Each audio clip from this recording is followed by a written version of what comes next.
float there like a jellyfish. Bombastic side-eye. Criminal offensive side-eye. Tapi bohong. Bercanda. Kasian kasian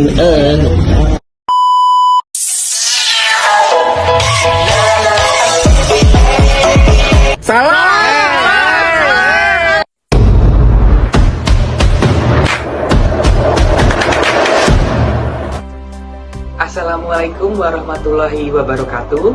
Perkenalkan, nama saya Muhammad Fidi Sulaiman. Saya dari kelas 1 MA 23.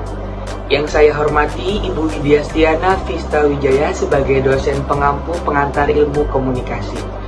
Di sini saya akan membahas tentang ilmu komunikasi intrapersonal. Sebelumnya, komunikasi merupakan salah satu aspek terpenting dalam kehidupan, karena kita sebagai makhluk sosial butuh yang namanya komunikasi. Dalam bukunya Fundamental Concept in Human Communication, Ronald L. Applebaum mendefinisikan komunikasi intrapersonal adalah komunikasi yang berlangsung dalam diri kita. Ia meliputi kegiatan berbicara kepada diri sendiri dan kegiatan-kegiatan mengamati dan memberikan makna sebagai intelektual dan emosional kepada lingkungan di sekitar kita.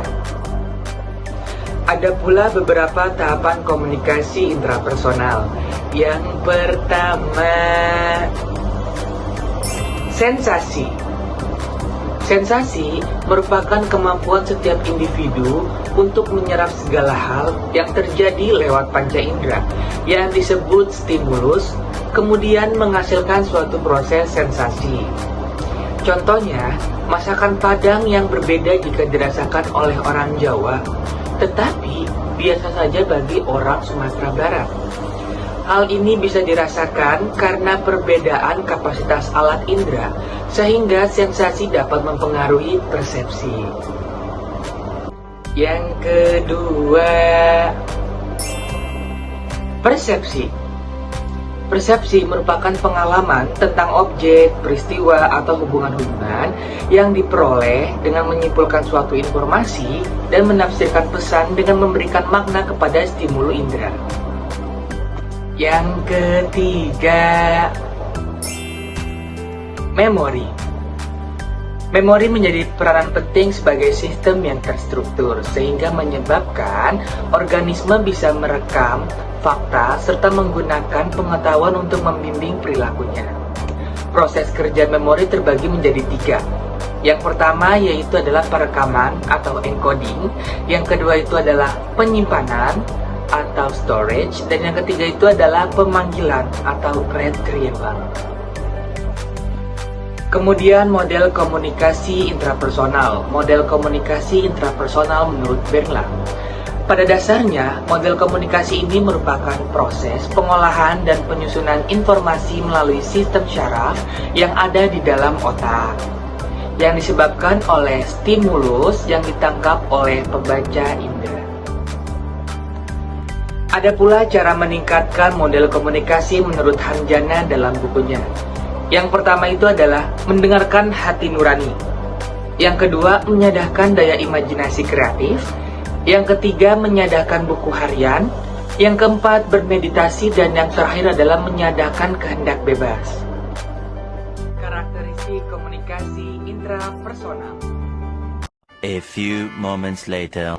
Yang pertama, malam orang-orang yang tidak memilih saya. berfokus pada pengolahan informasi yang didapat seseorang dari peristiwa-peristiwa yang terjadi. Yang ketiga, Sampah. Kreatornya tae. Jancok. Gitu. yang kedua, Oke gas, nomor 2 torang gas. 5 menit kemudian. terjadi ketika seorang individu sedang dalam keadaan ragu dan bingung. Yang ketiga, Ampun DJ. memberikan perubahan dalam diri seseorang, baik bersifat positif maupun negatif.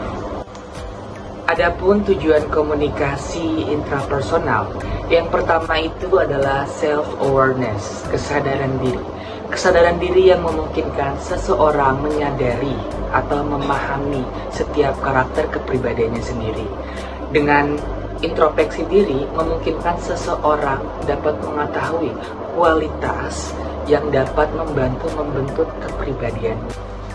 Yang kedua adalah self-motivation. Motivasi diri adalah pengetahuan mutlak tentang apa yang diinginkan oleh seseorang dari kehidupannya, yang juga akan memungkinkan orang tersebut mencapai tujuan dan sasaran sambil memotivasi diri sendiri. Dan yang terakhir adalah yang ketiga, yaitu self-talk, berbicara dengan diri sendiri.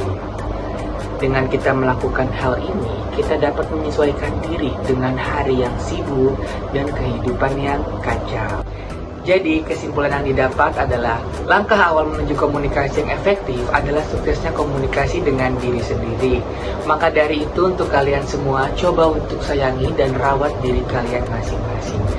Saya Muhammad Fidi Sulaiman dari kelas 1 MA 23 pamit undur diri. Terima kasih untuk waktunya. Mohon maaf apabila ada salah-salah kata atau kelebihan kata.